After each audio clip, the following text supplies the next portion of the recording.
Bismillahirrahmanirrahim. Alhamdulillahi Rabbil Alamin. Wassalatu wassalamu ala ashrafil mursalin wa ala alihi wa sahbihi ajma'in. Asas akidah Islam. Asas akidah Islam adalah Allah Subhanahu wa ta'ala adalah Tuhan semesta alam. Alhamdulillahi Rabbil Alamin. Segala pujian bagi Allah, Tuhan sekalian alam. Allah Subhanahu wa ta'ala lah yang mencipta alam ini. Firman Allah Subhanahu wa ta'ala, badi'us samawati wal ard. Dialah yang menciptakan langit dan bumi. Allah Subhanahu wa ta'ala menciptakan alam ini tidak sia-sia, malah mempunyai tujuan-tujuan yang hanya Dia mengetahuinya. Dan manusia mesti mempelajari apakah sifat-sifat Allah Subhanahu wa ta'ala, kerana Allah adalah Tuhan mereka. Allah adalah pencipta dan pentadbir mereka, dan mereka dituntut untuk beribadah dan menyembah Allah Subhanahu wa ta'ala. Oleh itu kita dituntut untuk mempelajari dan mengetahui apakah sifat-sifat Allah Subhanahu wa ta'ala, seperti Allah wujud, Allah qidam, Allah baqa, Allah tidak sama dengan makhluk-makhluk yang lain dan sebagainya. Begitu juga yang kita pelajari di dalam sifat Allah Subhanahu wa ta'ala yang terdapat di dalam Asma'ul Husna, iaitu nama Allah Subhanahu wa ta'ala 99, Ar-Rahman, Ar-Rahim, Al-Malik, Al-Quddus, As-Salam dan seterusnya. Iaitu Allah Subhanahu wa ta'ala Maha Penyayang, Allah ta'ala Maha Pengasih, Allah ta'ala adalah Raja, Allah Subhanahu wa ta'ala Maha Suci dan sebagainya, yang terdapat di dalam 99 nama Allah. Kesemua 99 nama ini terdapat di dalamnya sifat-sifat Allah Subhanahu wa ta'ala, ataupun menerangkan kepada kita akan sifat-sifatnya. Allah Subhanahu wa ta'ala tidak rela manusia mensyirikkannya dengan sesuatu pun. Dan syirik merupakan suatu dosa, satu kesalahan yang terbesar, yang tidak diampunkan oleh Allah Subhanahu wa ta'ala. Dan Allah Subhanahu wa ta'ala, seperti mana disebut dalam Al-Quran, boleh mengampunkan semua dosa-dosa, termasuk dosa-dosa besar, kecuali syirik. Oleh itu, marilah kita menjauhkan diri kita daripada perbuatan syirik. Apakah itu syirik? Iaitu mengadakan sekutu yang setanding dengan Allah Subhanahu wa ta'ala dalam ketuhanannya. Seperti contoh Allah Subhanahu wa ta'ala lah yang sepatutnya disembah, tetapi ada manusia yang menyembah tokoh, ada manusia yang menyembah manusia, ada manusia yang menyembah Nabi. Dan Allah Subhanahu wa ta'ala juga mempunyai kehendaknya, mempunyai iradahnya. Allah Subhanahu wa ta'ala menghendaki manusia ditadbir mengikut peraturannya. Apabila Allah Subhanahu wa ta'ala mengatakan sesuatu perkara itu halal, maka tidak ada manusia yang boleh mengatakan haram. Apabila Allah Subhanahu wa ta'ala mengatakan sesuatu perkara itu haram, maka tidak boleh manusia mengatakan perkara itu halal. Allah mengatakan perbuatan mencuri itu haram, maka tidak boleh ada manusia mengatakan mencuri itu halal. Allah mengatakan riba itu haram, tidak ada manusia yang boleh mengatakan riba itu halal. Jadi Allah Subhanahu wa ta'ala Maha Suci dan tidak mahu ataupun mengharamkan manusia cuba mensyirikkannya dengan sesuatu, sama ada mensyirikkannya dengan sesuatu makhluk maupun mensyirikkannya dalam kehendaknya. Allah Subhanahu wa ta'ala menghendaki sesuatu, tetapi ada manusia yang mengatakan sesuatu yang lain yang bertentangan dengannya. Rasulullah sallallahu alaihi wasallam melarang kita berfikir tentang zat Allah, diri Allah. Tetapi Nabi sallallahu alaihi wasallam menyarankan kepada manusia, kepada kita berfikir tentang makhluk-makhluk Allah, ciptaan-ciptaan Allah, kerana kita tidak mampu untuk berfikir tentang makhluk Allah, berfikir tentang zat Allah Subhanahu wa ta'ala. Oleh sebab itu kita jauhkan diri kita daripada berkhilaf dalam perbuatan-perbuatan Allah Subhanahu wa ta'ala yang seakan seperti mana diterangkan di dalam Al-Quran di dalam ayat-ayat mutasyabihat. Contohnya Allah Subhanahu wa ta'ala menyebut kullu man 'alaiha fan wa yabqa wajhu rabbika dzul jalali wal ikram. Setiap benda itu akan fana, yang akan kekal adalah wajah Allah yang maha perkasa lagi maha mulia. Bagaimana wajah Allah? Tidak perlu diperbincangkan. Ya, tidak perlu diperbincangkan, dan hanya disebut warasikhuna fil ilmi. Allah Subhanahu wa taala sebut dalam Al-Quran, dan orang yang mantap di dalam ilmunya akan berkata amanna, kami beriman kepada Allah Subhanahu wa taala.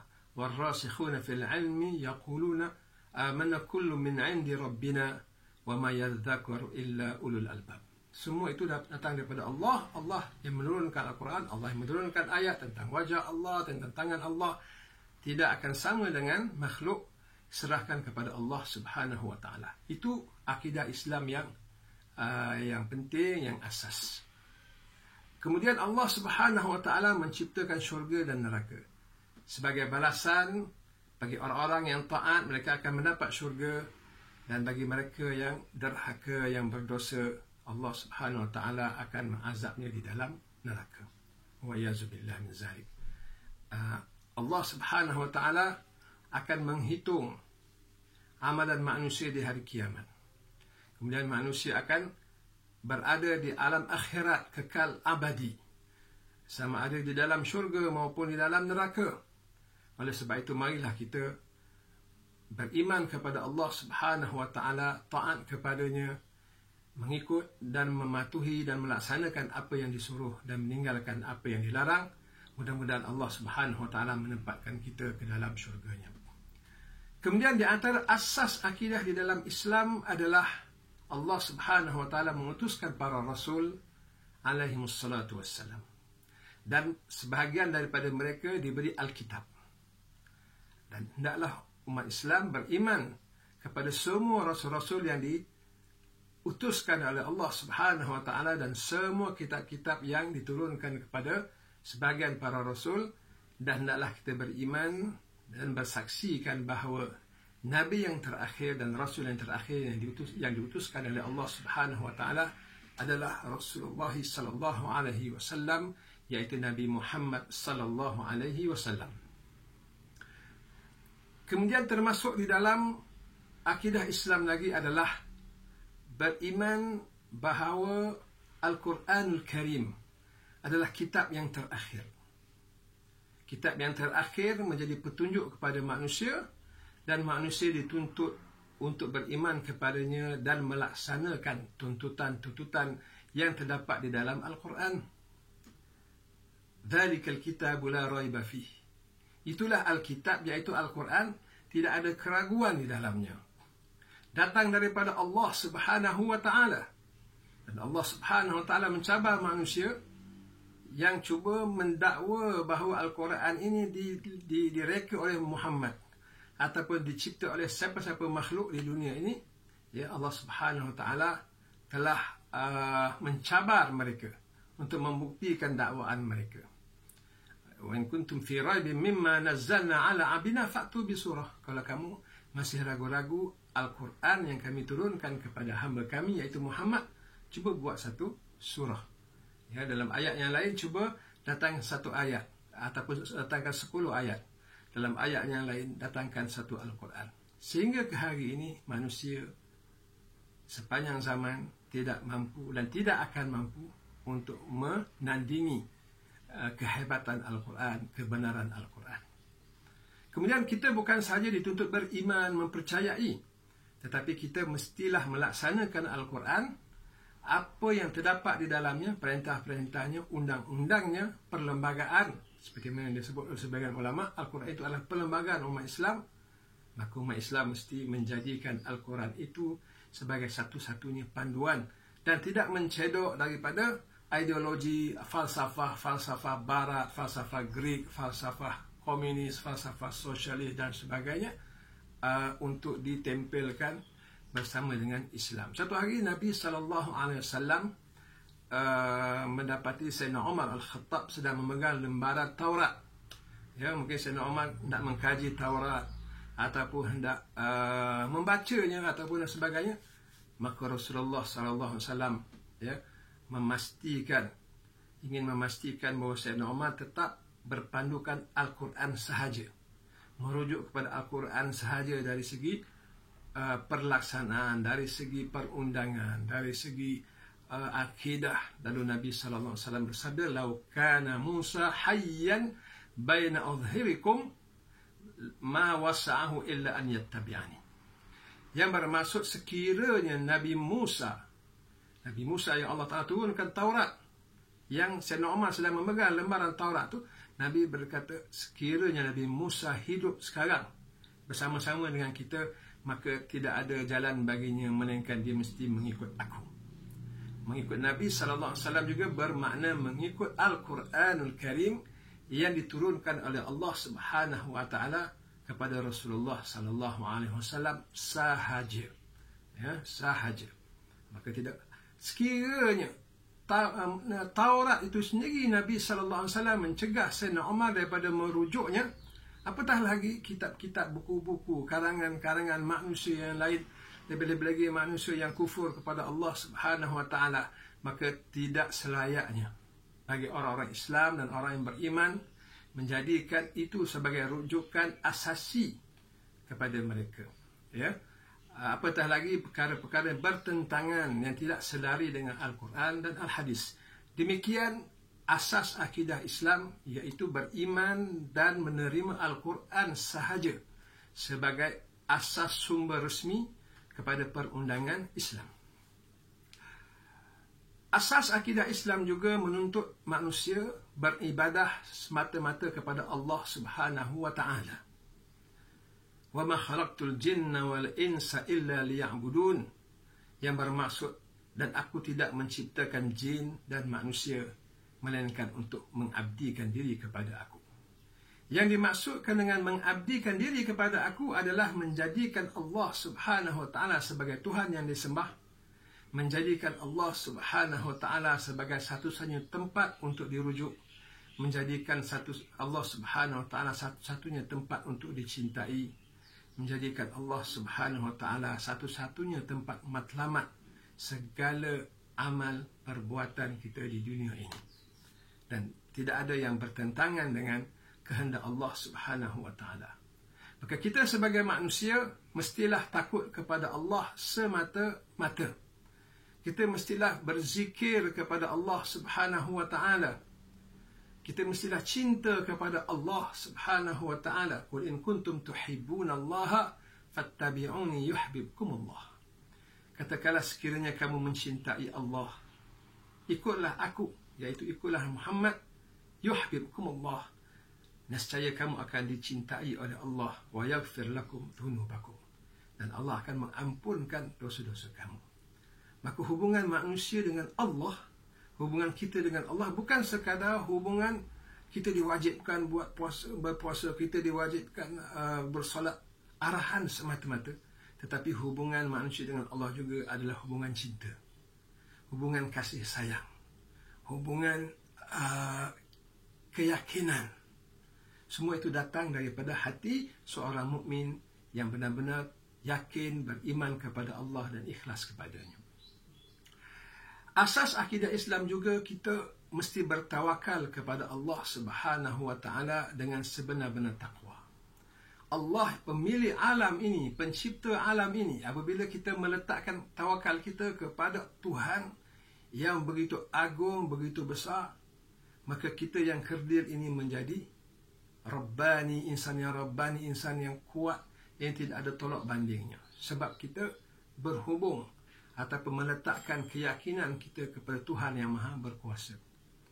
Oleh sebab itu kita sangat-sangat dituntut untuk bertawakal kepada Allah. Firman Allah Subhanahu wa taala, "Wa may yatawakkal 'ala Allah fahuwa hasbuh." Siapa yang bertawakal kepada Allah, dia cukup. Ya, cukup baginya. Satu lagi, Abbas-Sisi, seorang pendakwah di Mesir yang ada masalah pada penglihatan dia, ingin menghadiri peperiksaan ujian menembak, PLKN di Mesir ketika itu. Lalu dia khawatir boleh buat atau tidak ujian ini dalam keadaan dia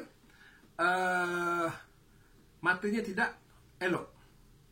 Lalu dia berkata kepada Imam Hasan al-Banna, "Adakah saya akan pergi ke ujian ini?" Maka Imam Hasan al-Banna mengatakan, "Pergi tawakal Allah." Tawakal kepada Allah. Lalu dia kata, "Mata aku rosak." Berkata Imam Syahid Hasan al-Banna, sebab itu aku berkata, tawakal kepada Allah. Jika tidak, engkau akan bertawakal kepada mata engkau.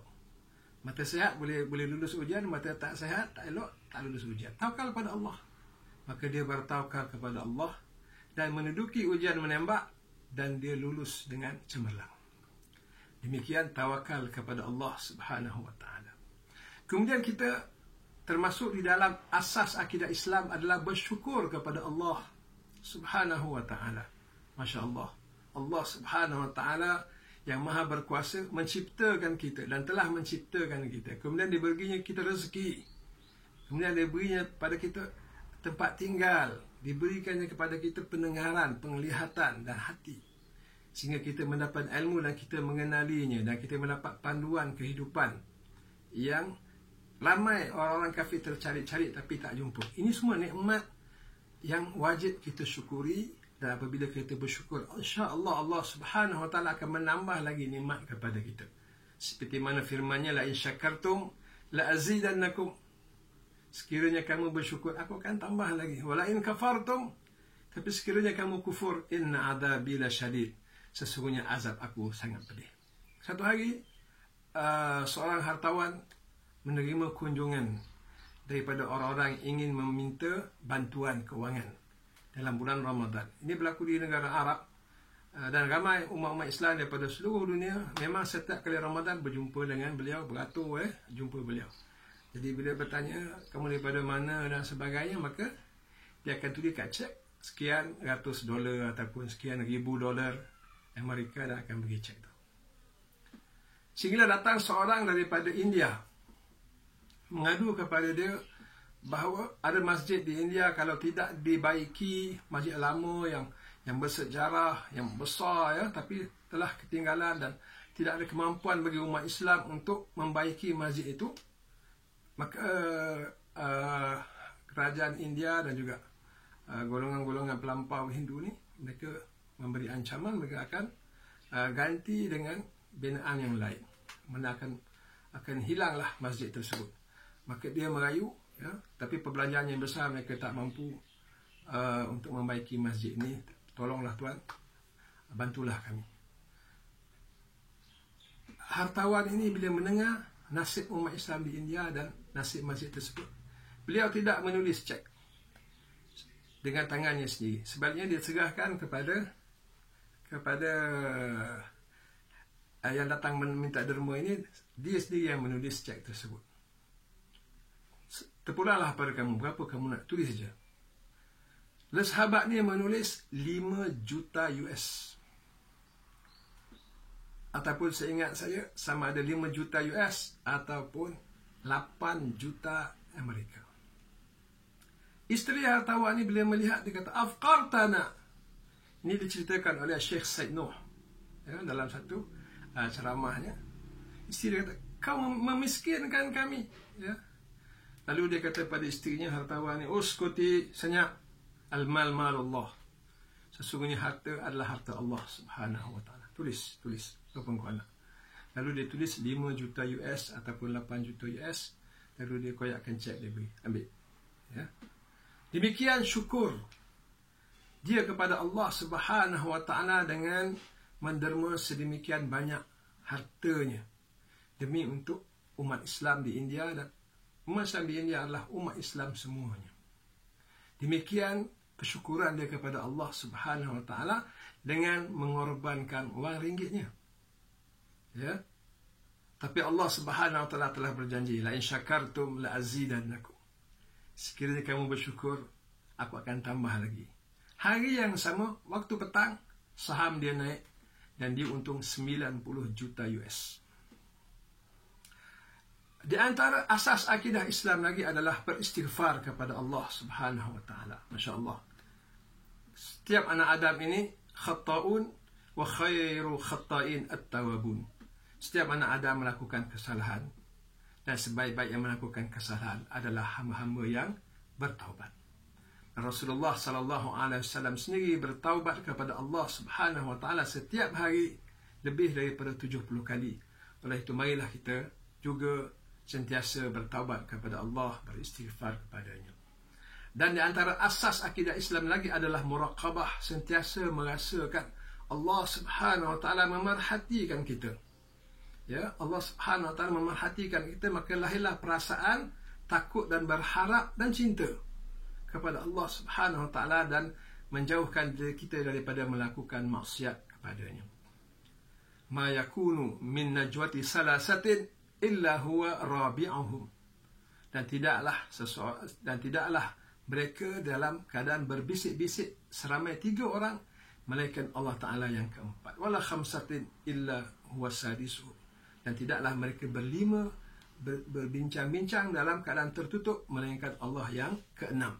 Demikian perasaan mukmin yang ingin Allah Subhanahu wa taala tanamkan ke dalam diri mereka, iaitu sentiasa merasakan Allah Subhanahu wa taala berada dekat dengan mereka, mendengar permintaan mereka, melihat perbuatan mereka, sehingga mereka menjadi insan yang patuh kepada Allah Subhanahu wa taala dan cinta kepadanya. Mudah-mudahan dengan sedikit penerangan ini kita memahami asas kepada akidah Islam. InsyaAllah kita berjumpa di waktu yang lain. Assalamualaikum warahmatullahi wabarakatuh.